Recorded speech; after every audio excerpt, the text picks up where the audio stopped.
Prontinho. Legal. Primeiramente, boa noite, pessoal. É um grande privilégio estar participando pela primeira vez da aula Foxes. A primeira aula, essa é a parte 2. Para quem perdeu, entra no YouTube. A parte um foi muito bem ministrada pelo nosso colega Matheus. Hoje nós vamos focar em sistemas de armazenamento CNI, aplicação e operação. Bom, a princípio nós falamos aqui um pouco da Foxys, né? 7 anos consecutivos no ranking da Fortune. Presença muito forte na Europa, é um dos nossos melhores mercados, né? O maior market share está na Alemanha. Domínio da cadeia produtiva. O grupo retira matéria-prima do mundo inteiro e produz células de bateria para veículos elétricos e concorrentes. No que diz respeito a inversor, né? A Foxys é um braço dessa estrutura. Ela tem mais de 729 mil sistemas FV instalados ao longo do mundo, com muito foco na Europa. Vocês podem observar no gráfico aqui também na imagem que o Brasil também está bem forte, e alguns outros países da América Latina, China e Austrália. Bom, como vamos falar de BES, né? Trouxe um case referência de nossos projetos instalados em BES ao redor do mundo. Temos projetos, né, alguns sets já instalados no Brasil e em operação há alguns anos. E uma pequena síntese do que foi a parte um para quem perdeu, para a gente poder startar essa parte 2. É extremamente importante. Na aula 6 nós falamos sobre introduções e fundamentos, né? Os tópicos foram introdução aos produtos, dados técnicos gerais do sistema, componentes principais, segurança, transporte e manuseio. Bom, como nós estamos tendo a pesquisa da Greener, né, vou deixar aqui o QR Code, né? Lembre-se da Foxys, pensou híbrido, pensou Foxys, pensou BES, pensou Foxys. Bom, eu criei um sumário para a aula de hoje, dos temas que nós vamos abordar.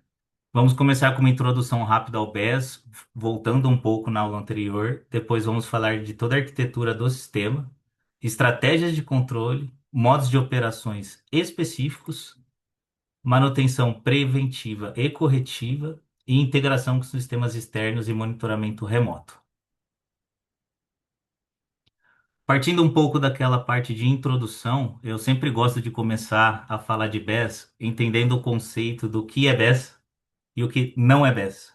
Acredito que isso é fundamental para a gente ter em mente quando for desenvolver um projeto ou pensar em BES para viabilizar para alguns clientes, né? Costumo dizer que BES é ativo energético controlado com despacho estratégico de potência. Ele não é uma bateria ou um inversor. É uma aplicação bem diferente. Outra coisa é a questão do sistema de backup. Ele tem limitações nesse seu sistema de backup. Ele não é um gerador infinito ou uma UPS gigante, um no-break que nunca falha. Ele tem dois tipos de fonte, uma é formadora e a outra segue rede, e ele não é um substituto da rede elétrica. Ele é um equipamento com janela operacional muito bem definida pelos seus princípios de controle. E ele não é um ativo que entrega mais energia do que o que ele armazena. Ele nunca vai entregar mais energia do que o que ele armazena. Ele é uma fonte de potência despachável, mas não é um substituto de no-break. E ele tem uma integração coordenada por três vertentes que a gente vai abordar muito profundamente hoje, nos próximos slides. Também é importante trazer algumas nomenclaturas. A gente vai fazer muito esse exercício hoje, né? É, o que é SOH, o que é DOD, o que é SO, o que é RTE, C, né? Aqui é uma tabela que traz uma correlação simples. Então, o SOH ele indica a condição de bateria ao longo do tempo, comparado ao estado novo. Ou seja, de 100%, ele começa a 100%, mas ao longo do tempo ele nunca mais vai ou subir ou manter, ele vai sempre abaixar. DOD é muito importante para projetos, ele vai te determinar o percentual de capacidade da bateria efetivo em cada ciclo. Então, para projetar, a gente sempre vai olhar lá, DOD, quantos por cento, e eu vou projetar em cima dessa capacidade. Só que é um nível instantâneo de carga na bateria. Por exemplo, é igual o seu celular quando ele indica lá 40% de bateria. O RT também é outro ponto importantíssimo para fazer projetos de dimensionamentos, porque o RTE ele traz a correlação de perdas. E no BES tem a perda de conversão. Fora do BES tem a perda sistêmica, né? Então a gente pode usar exemplos de alguns fabricantes, como a Foxys, ela indica essa perda sistêmica já no seu datasheet e não só a perda de conversão. E o C-rate, que é a relação entre potência, carga, descarga e a capacidade da bateria. Aqui uns main points, né? Qual que é a pergunta errada que nós costumamos fazer, né? Quantos quilowatt-hora o cliente quer? Uma pergunta certa: qual o perfil de carga precisa ser atendido? A diferença, ela é gritante nesse ponto. Premissas: potência tende sempre pico, energia tende sempre tempo. Quando a gente erra isso, o sistema desarma ou não entrega o que a gente projetou. Então, potência vai atender pico, energia atende tempo. Incrivelmente, 70% das falhas de BES começam nesse pensamento de não correlacionar potência e energia. Fechando nossa revisão, aplicações, né? Elas são famosas, a gente sempre escuta essas terminologias, né? Aqui eu sintetizei o que é autoconsumo, um exemplo do cliente, a resolução e os benefícios e um exemplo. Por exemplo, o comércio usa energia solar à noite. É a questão do autoconsumo. Eu consigo aumentar o uso da própria energia. E eu uso essa energia solar fora do horário de geração. O time shift, eu desloco esse consumo ao longo do meu tempo. Eu consumo energia em horários mais baratos. Eu consigo economia tarifária, previsibilidade. E um exemplo são indústrias, aquela hora ponta, fora ponta, que é uma loucura. Você consegue puxar esse delta e o BES fica muito rentável. Backup é garantir fornecimento ininterrupto, além da segurança, né? Imagina um hospital que cai energia, não tem um backup ou o gerador demora para entrar. O PS funcional é uma função que existe hoje já em alguns modelos, inclusive no Gmax. Ele é zero interrupção. Mesmo que a gente tenha modo backup, sem o STS, ele não vai garantir a não interrupção. E a gente vai abordar isso um pouquinho mais para frente. Peak shaving é sobre reduzir demanda. Eu tenho pico de demanda e eu preciso reduzir essa demanda. Imagina uma fábrica que paga ultrapassagem de demanda contratada. Essa é uma boa aplicação. O zero grid é não injetar na rede o excesso. O off-grid é uma independência energética. Fazenda, agro também está muito em alta. Qualidade de energia, né? Estabilizar fornecimento é uma das aplicações preferidas, particularmente, e uma das mais complicadas de se calcular, de se projetar. E ela atinge um público inestimável, assim. Eu não consigo numerar a quantidade de públicos que podem usar essa energética. E, claro, uma continuidade operacional. Um ponto muito importante, né? BES, ele não atende só uma arquitetura. Ele pode atender múltiplas. É um empilhamento de receita. Eu posso usar autoconsumo, eu posso usar backup, ou eu posso usar peak shaving junto com time shifting, off-grid. É um empilhamento de receita. E saber identificar essas aplicações é a virada de chave do setor. É onde a gente senta com o cliente, e consegue mostrar para ele não só a dor que ele está enxergando, a dor real. Bom, após essa revisão, vamos agora num conteúdo denso, técnico. Espero que vocês gostem, foi feito com muito carinho. E o foco vai ser, claro, nesse produto, que é um produto que foi lançado, a gente publicou essa semana. Esse produto ele tem diversas vantagens. Uma das maiores vantagens dele é ter a STS integrado. Ele já entrega 100% de DoD, que é aquilo que eu comentei sobre dimensionamento. O STS deixa sem costura uma funcionalidade que simula o PS.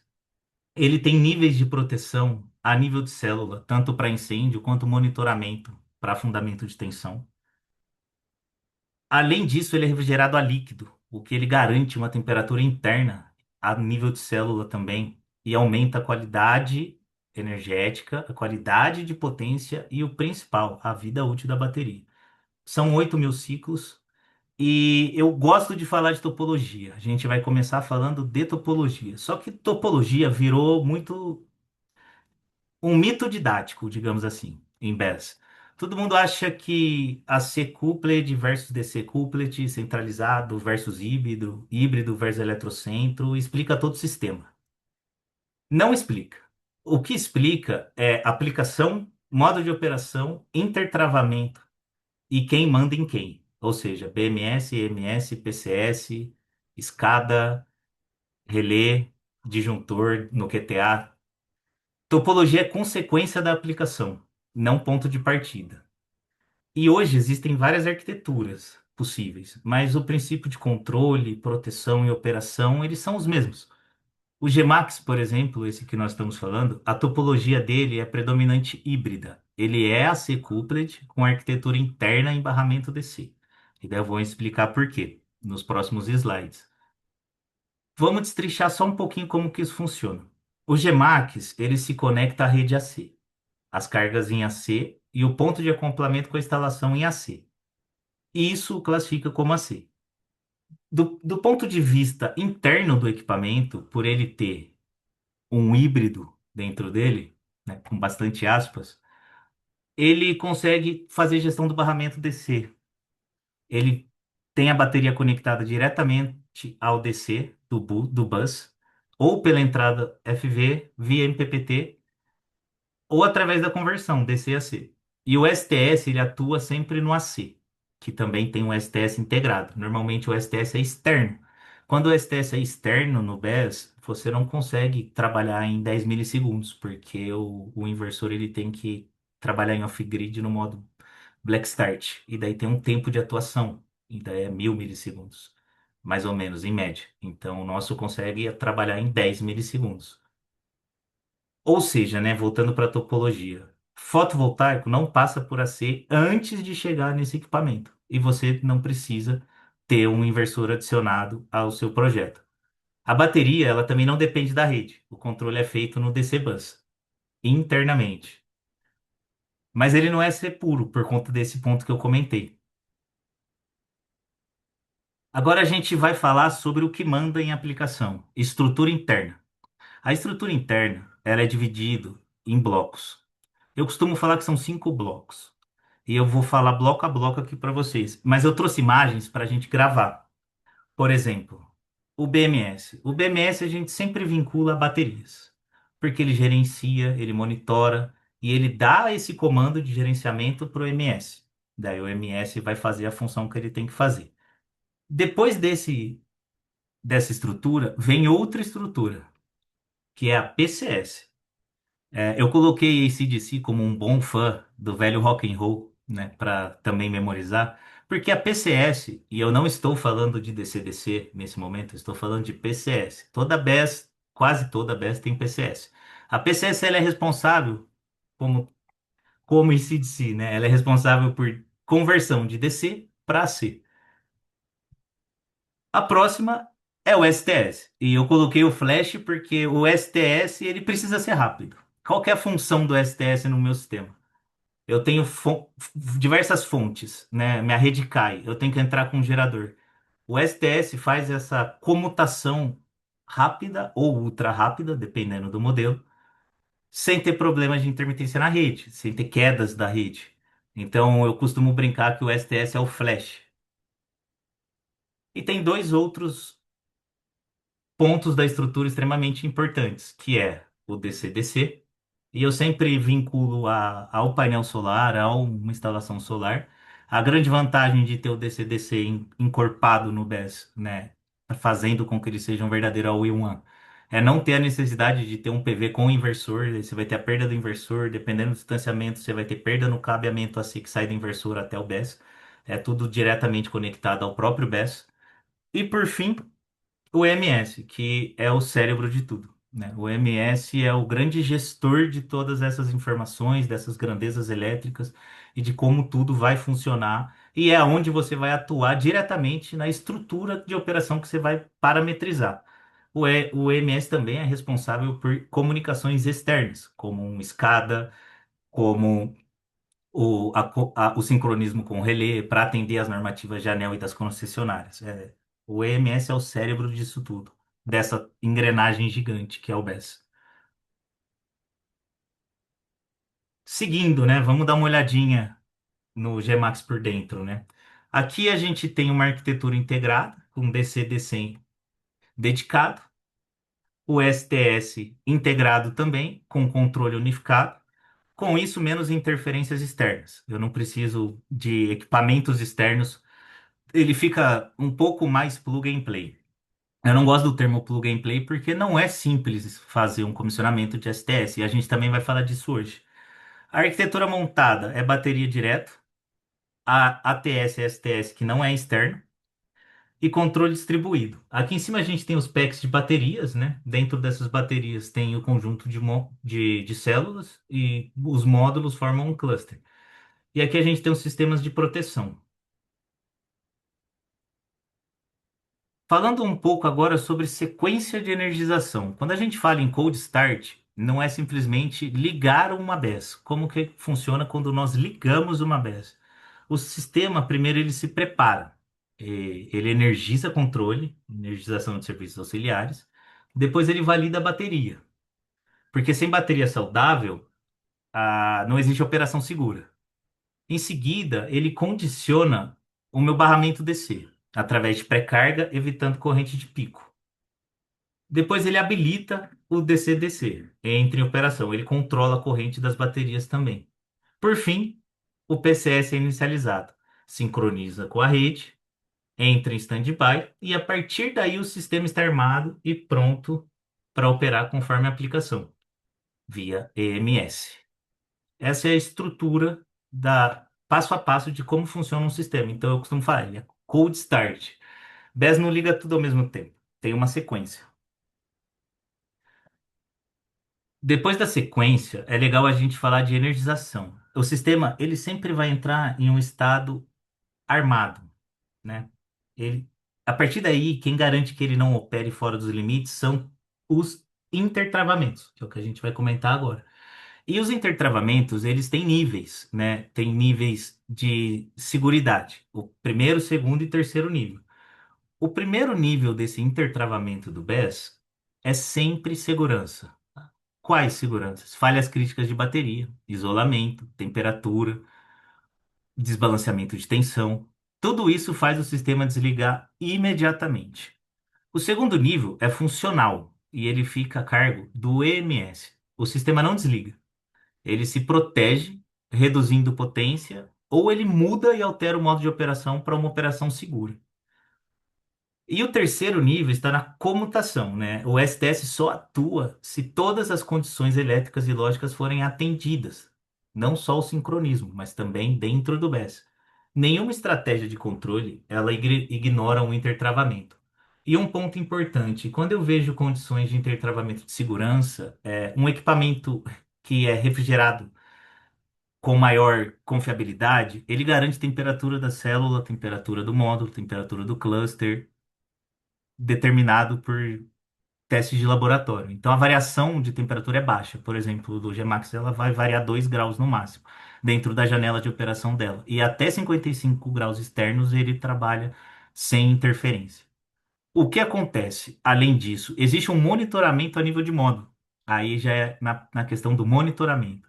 O monitoramento a nível de módulo, ele também vai a nível de célula. Ou seja, se eu tenho uma célula desbalanceada, eu consigo identificar numa plataforma, um cliente que tem a plataforma Foxys com o BS Foxys, ele vai entender os níveis de desbalanceamento de tensão a nível de célula, e o sistema tenta fazer o balanceamento forçado, de maneira automática, sem ter intervenção no campo. É claro que existe um nível, né, de desbalanceamento de tensão que a célula consegue forçar ser rebalanceada. E o mais importante, não existe perda na tentativa desse controle de desbalanceamento. Bom, agora que a gente visualizou e entendeu como o sistema se protege, vamos falar um pouco sobre estratégias de controle. Como que o sistema se comporta? Seguindo o segundo tópico, nesse diagrama, a gente consegue visualizar exatamente aonde a estratégia de controle atua dentro de um sistema BES. É muito importante a gente separar os papéis. Por exemplo, o MS, ele não controla a corrente, nem tensão e não protege a célula da bateria. Quem define os limites físicos do sistema é o hardware. É a bateria com o BMS.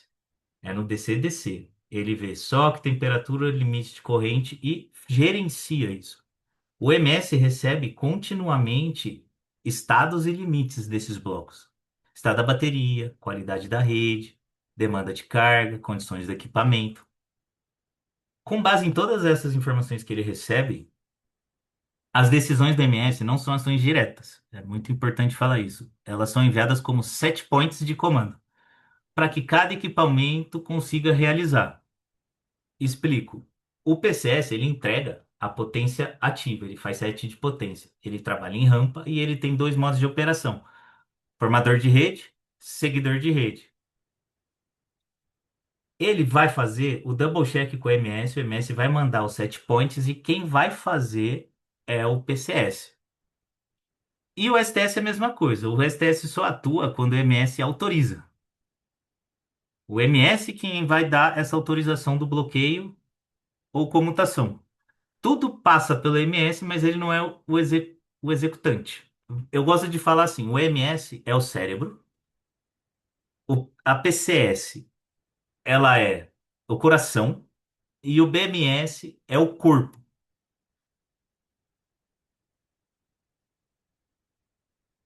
Puxando agora para um envelopamento, né? Entendemos como o envelope operacional ele é multidimensional nesse gráfico, como que funciona, né? Como que as estratégias de controle atuam, né?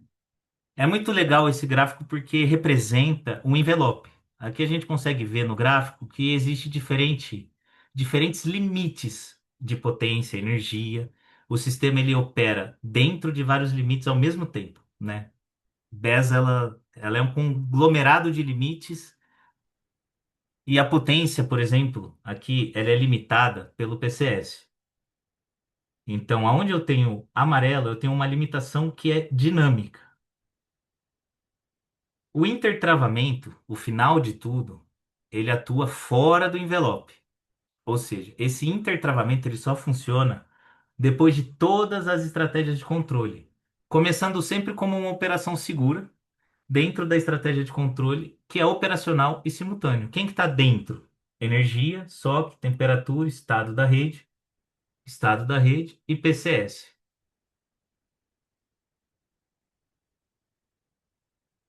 Quando qualquer um desses limites forem ultrapassados, o que que vai acontecer? A estratégia ela deixa de atuar e o intertravamento entra em ação. E ele vai descendo por camadas, né? Ele está nessa camada, ele desce para essa camada, ele desce para essa camada. Por isso, um controle maduro não é aquele que usa todo envelope o tempo todo. É um que preserva a margem e traz previsibilidade para o sistema. Basicamente, estratégia de controle nunca foi navegação. É um intertravamento e colisão. Segurança elétrica, integridade da bateria, continuidade de carga, estabilidade do sistema e otimização energética. O que que é essa pirâmide, né? Vamos explicar. Existem hierarquias de decisões dentro do MS, que é o cérebro de tudo.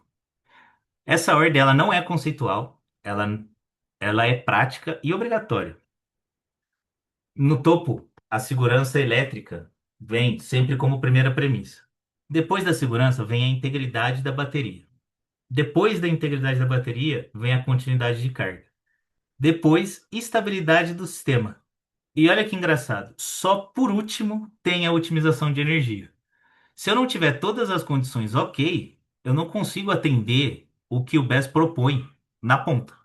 Eu preciso garantir todas essas quatro etapas da pirâmide para que eu tenha otimização energética. Otimização não é consequência, é segurança como pré-requisito. Por quê? Porque as estratégias de controles maduras, elas nunca invertem essa ordem. Quando isso acontece, o sistema pode até funcionar, mas é por um período muito curto de tempo e vai dar uma falha real na operação. Então é bem legal a gente entender como é essa síntese. Ainda dentro da estratégia de controle, nós temos aqui não só a aplicação em si. Eu não quis trazer só a aplicação em si, porque senão fica muito batido a gente falar o que é cada uma das aplicações. Eu tentei trazer uma visão de como funciona dentro da BES. Então, aqui basicamente é assim. É, o estado ou modo, né, a estratégia que está configurado, por exemplo, backup, como que funciona no meu Grid Connected? Ele tem reserva de SOC. E no backup? É ativo minha STS, a prioridade máxima. Quando eu tenho uma estratégia de backup, a minha STS ela é ativa, ela tem prioridade máxima. E a conexão na rede? É reserva de SOC. E como que funciona o sistema de ilhamento? Ele é ativo e dominante. No peak shaving é a mesma coisa? Não, é totalmente diferente. Vocês podem perceber que em peak shaving eu não tenho prioridade de backup e eu não tenho ilhamento. Os dois são inibidos. Entenda inibido como estratégia bloqueada pelo MS e ativo como estratégia permitida. Quando eu tenho time shifting, é ativo. E a mesma coisa, backup e ilhamento inibido.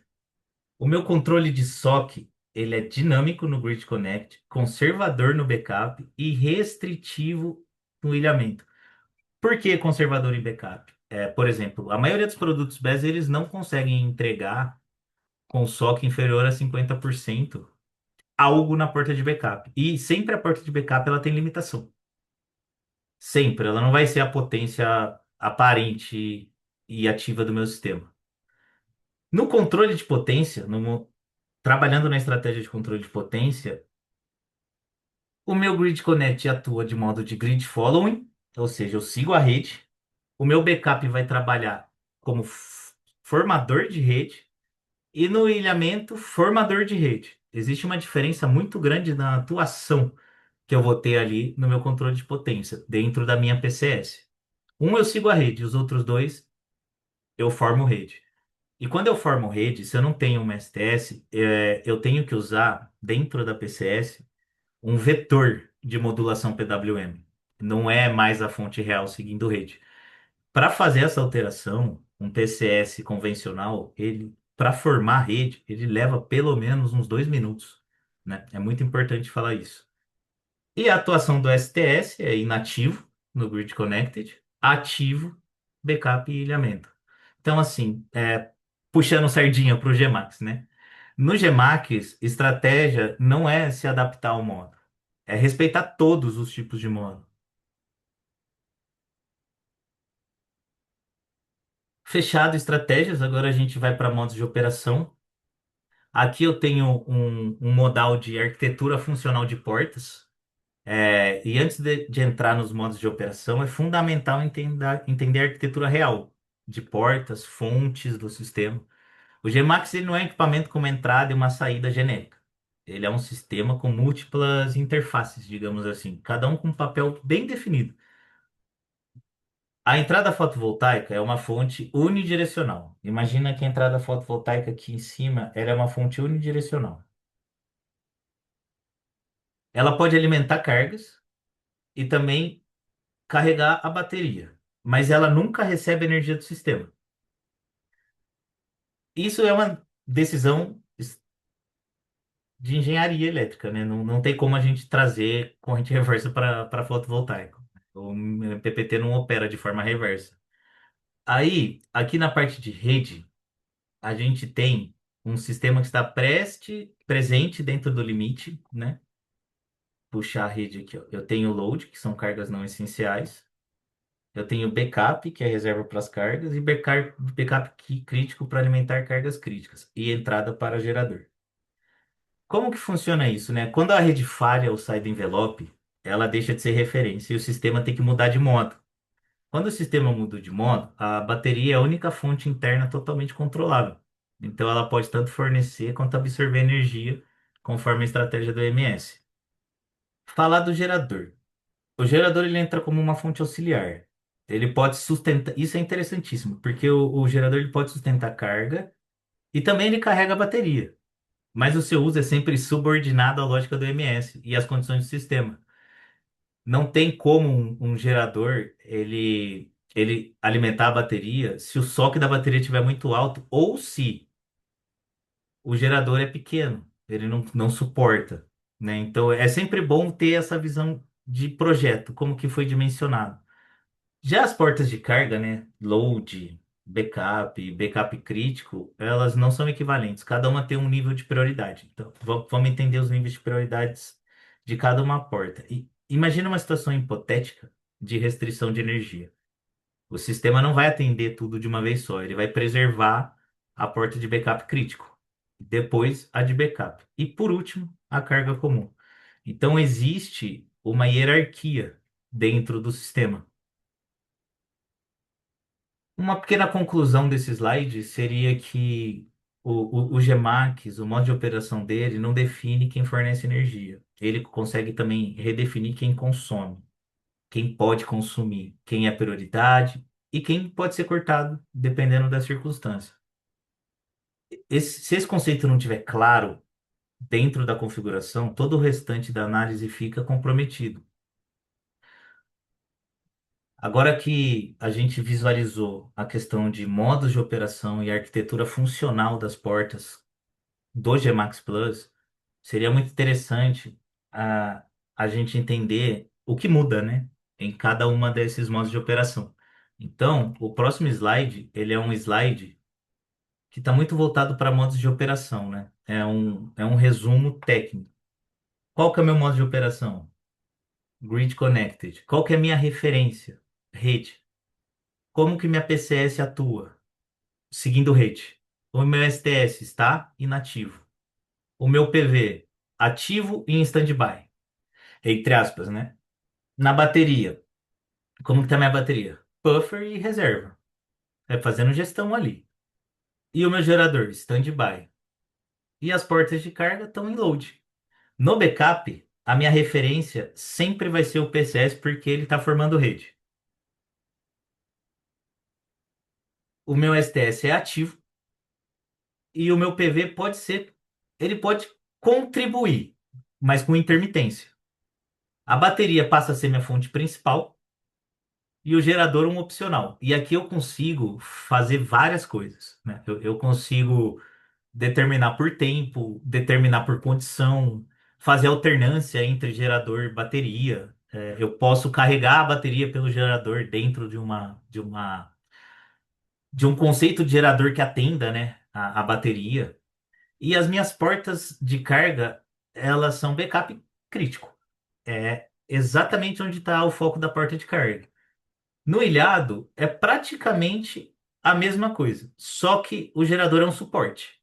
É a única diferença. Para um ilhado mais gerador, o gerador é ativo. Que aqui eu tenho a premissa de que quem comanda meu sistema é o gerador, mas ele sempre vai ser escravo da BES. Mas eu vou usar a minha BES para que esse gerador entre e não sofra picos nem interrupções. E o backup do gerador é a BES. Em carga forçada no gerador, né, eu tenho uma formação de rede 5. Isso é mel, né? Eu adoro falar sobre carga forçada em gerador. Quando eu tenho carga forçada em gerador, minha referência é o gerador. Eu formo rede sincronizado com o gerador, com a rede do gerador. O meu STS continua ativo e o meu PV vira opcional. Ele não está ativo, ele está opcional. Ele pode ser configurado para ser ativo standby. A minha bateria sempre é carga e o meu gerador ativo. E quando o sistema está armado em standby, a referência é rede, PCS standby, STS inativo, PV ativo, e eu coloco carga nessa bateria por conta da reserva. E o gerador em standby. Quais são as portas de carga todas? Outro ponto importante, né, é entender sequência. Primeiro a falha é detectada, depois o STS isola a rede e em seguida o PCS forma a rede. Aí o backup entra em operação e quando a rede retorna, ocorre o sincronismo antes da reconexão.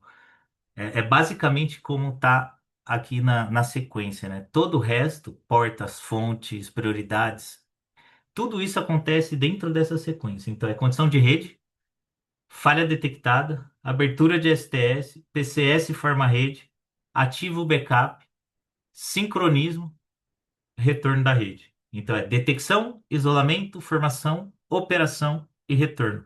Toda essa sequência, ela é controlada e desenhada pelo MS. E daí seria a transição entre os modos, né? Quais modos? Aqui eu estou imaginando que eu passei de rede para operação backup.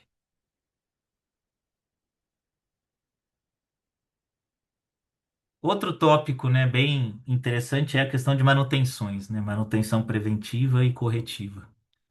Antes de entrar em manutenção preventiva, corretiva, quando eu estava montando esses slides, eu pensei assim, pô, vamos colocar algo antes, porque senão falta algo, né? Eu acredito que seja assim uma das partes mais importantes para serem mencionadas, que é viabilidade.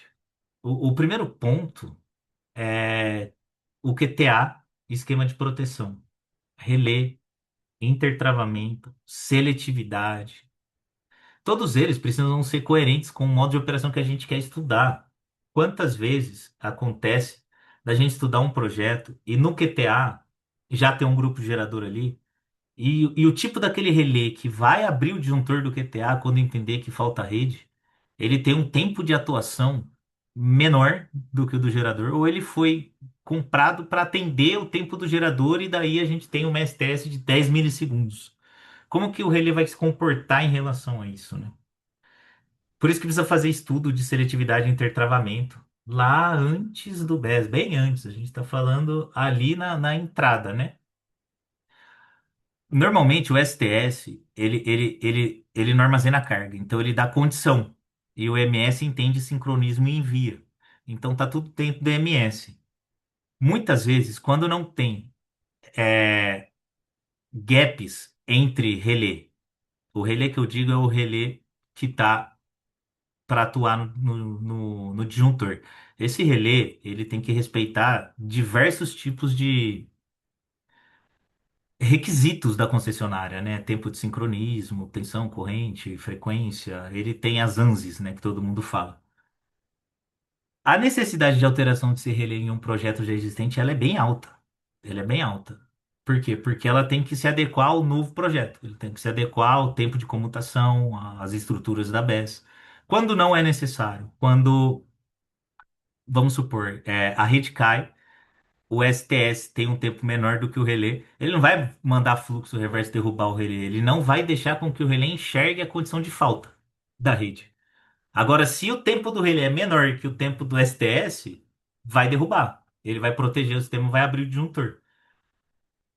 Por isso que eu gosto de falar de viabilidade, porque senão a gente vai direto para a manutenção e a gente não entra num estudo que talvez seja o estudo mais desafiante para projetar um BES hoje, que é a viabilidade do projeto, né? O BES, por exemplo, aqui, ele precisa ser compatível também com transformadores. É outro tema que eu gosto de falar, que é de aterramento, neutro e transformadores, né? Existe, assim, uma necessidade do BES, quando ele forma a rede, de trabalhar em IT, no esquema de transformação, e não ter um neutro aterrado. Porque ele busca a referência de neutro dentro da sua arquitetura, né? No caso do Gmax não precisa, mas é padrão de mercado.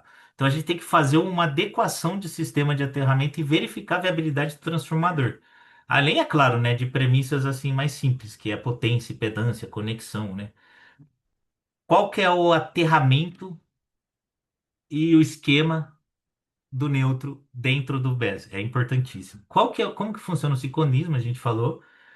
Quais são as regulamentações locais, né? Muda um pouco. É meio padrão no Brasil, mas muda um pouco de acordo com a concessionária. E quais são os sistemas elétricos existentes, né? Estudar carga, curto-circuito e questão de harmônico. O harmônico também é um problema. Se essas premissas não forem entendidas no projeto e no comissionamento, porque no comissionamento acontece da gente encontrar algo que a gente não encontrou na premissa do projeto. Só que no comissionamento é aquela coisa, né? A gente tá falando de algo que já está dentro da realidade e que a adequação ela precisa ser feita. Então, assim, é mais rápido. Mas no projeto, não. O projeto é a parte que estuda, que sofre, que tenta fechar a conta, que tenta entender como funciona todas as questões de viabilidade para integrar isso eletricamente, né?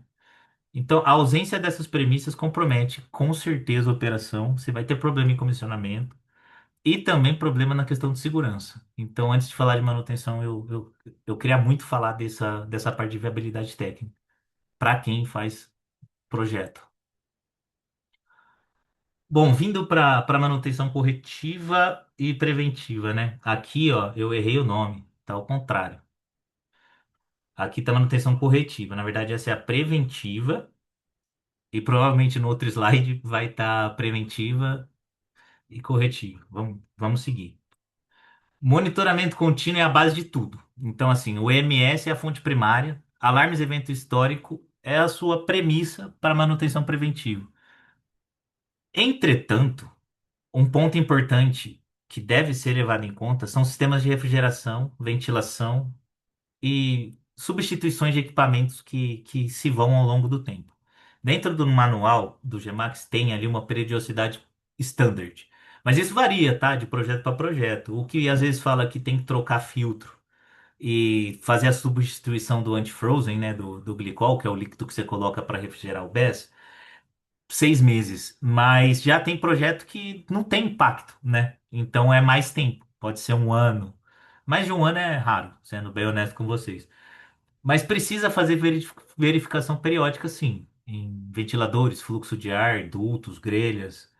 Não é instalar e deixar, não, não é. Mas assim, 95% da sua manutenção preventiva ela está focada em acompanhamento de alarmes, eventos e histórico, porque, como eu disse, tudo está a 4 níveis, né? A gente está falando de um equipamento que dá acesso a monitoramento e está desde o nível de célula. Então, isso contribui muito para você manter uma manutenção preventiva. Seguindo na manutenção preventiva, né, a gente já viu o passo um e 2, que é monitoramento, depois a questão da ventilação dos dutos e equipamentos que são consumíveis, digamos assim, que você tem que trocar periodicamente. Tem a questão da inspeção elétrica, né? Assim, o manual ele não vai te determinar de quanto em quanto tempo você precisa ir lá apertar um disjuntor, né? Isso não faz muito sentido. Mas é uma boa prática fazer aperto de conexões, verificação de barramentos, análise de terminais de potência. E assim, muito minuciosamente, sendo bem honesto, fazer uma validação por medição elétrica, né? Você pode pegar quase que 100% das medições do equipamento remotamente, mas dá aquele double check dá uma validada de como está se comportando, né? E uma que você poderia fazer em campo com maior efetividade seria a questão de isolação. O quarto ponto seria integridade mecânica e estrutural. Isso é uma boa prática de usina, principalmente no GC, né? É aquele checklist básico de dar uma olhada ao redor, ver se não entrou animal peçonhento, se a integridade mecânica e estrutural do equipamento está ok, se as portas fecham, se está vedado, se tem vibração contínua, estranha e anormal, como estão as fixações. E por fim, né, isso sempre em parceria com a gente, mas nosso time de pós-venda é muito, muito, muito solícito e tenta se antecipar, né, a não ficar atendendo chamado e sim resolver o problema antes, né, a questão de firmware e comunicação. Então, atualização de firmware, algum problema, além de você receber um alarme, nosso time de pós-venda vai estar atento à questão a isso. Mas caso passe, é uma boa prática também sempre estar atento a essas questões. Agora sim, né, manutenção corretiva. Bom, manutenção corretiva é difícil desenhar uma maneira, né, quais são as maiores taxas de falhas de algum produto dentro da BES. Porque varia, né? As falhas são baixas e variam em equipamentos dentro do BES. Então, o que eu decidi montar foi um passo a passo do que eu entendo como boas práticas de uma manutenção corretiva. Isso não foge muito do que é já para o fotovoltaico. Então, primeiro, sempre, diagnóstico. Sempre diagnóstico. Ah, deu um alarme, vou para campo. Não, deu um alarme. Vamos entrar, vamos analisar os logs, vamos ver o troubleshooting junto com o fabricante, vamos entrar no monitoramento e tentar identificar alguma coisa anormal relacionada a esse tipo de falha. Posterior a isso, é necessário ir a campo? É talvez um auto recovery? É um ajuste de parâmetro pontual? Matamos ali no diagnóstico. Mas não, teve que avançar. Se avançou, sequência segura. Eu identifico a falha, faço isolamento elétrico. Bateria, né, pessoal? Então, todo cuidado é pouco. Desenergização, conforme manual. Intervenção, teste funcional e retorno gradual. É como que a gente fala de pico, né? de dar o start no pico, no pico não, né? Em meia onda. Depois disso, não funcionou, substituição. A maioria das substituições desse equipamento, elas são modulares. Eu consigo, eu tenho um problema na célula, eu vou tirar um módulo do meu pack. Eu estou com um problema no meu DCDC. É removível, né? A parte do DCDC da PCS. Eu estou com um problema no STS. Modular. É tudo montado pensando nessa facilidade de manutenção. O retorno à operação, ele nunca pode ser imediato, ele tem que subir em onda e monitorado para depois verificar a atuação de alarmes e comportamento pós-intervenção. Então, assim, a manutenção corretiva, aos meus olhos, ela é mais voltada para essa questão de sequência do que atuação, né?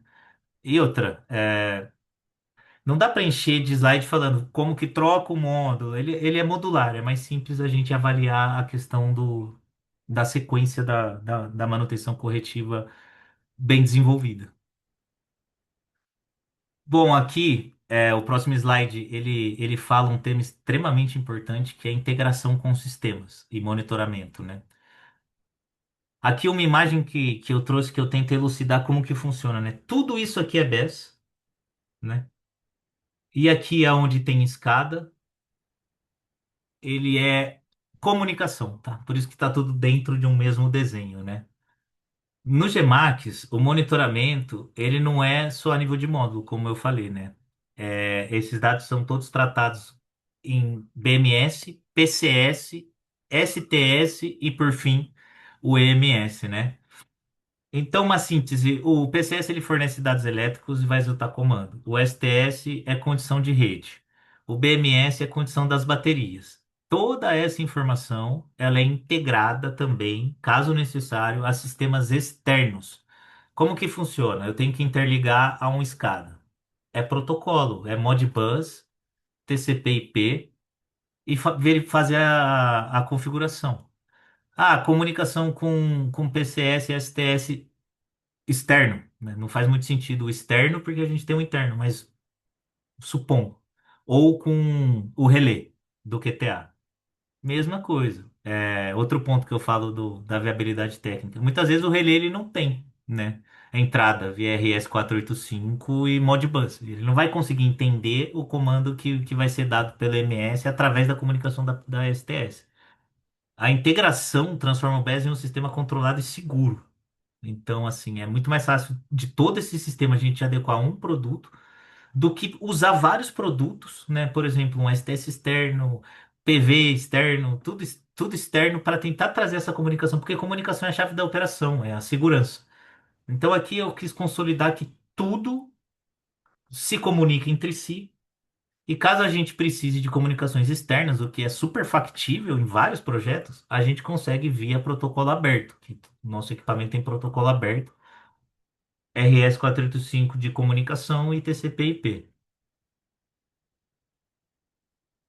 E além da integração industrial que a gente falou, né, o Gemax também possui plataforma web, dedicada e também tem aplicativo móvel.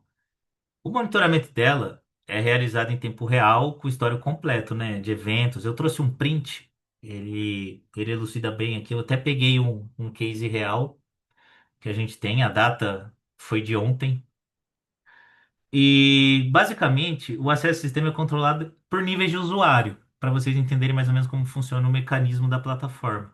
Tem perfil como cliente, perfil como instalador e perfil como desenvolvedor. E cada um desses perfis, eles possuem permissões distintas, dada a aplicação e ao que o consumidor vai ver, ou o desenvolvedor, no caso, a Foxys, que vai conseguir ajustar parâmetro, avaliar algumas questões mais profundamente.